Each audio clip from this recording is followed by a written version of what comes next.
শুভ দুপুর বন্ধুরা। আজকের মেনু দেখো কি হয়েছে। ভাত, এটা হচ্ছে তেল পোটা বেগুন দিয়ে কালো জিরে কাঁচা লঙ্কা পেঁয়াজ আর রসুন দিয়ে ভাজা।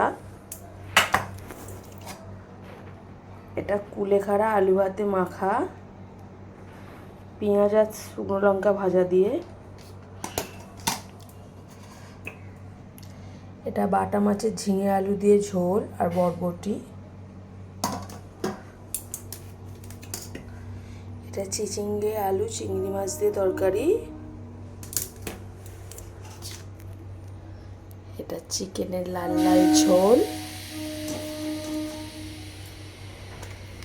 এটা আমড়ার চাটনি। আর একটা হচ্ছে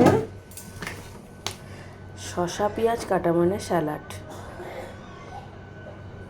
হয়ে গেল, টাটা। আর কিছু নেই।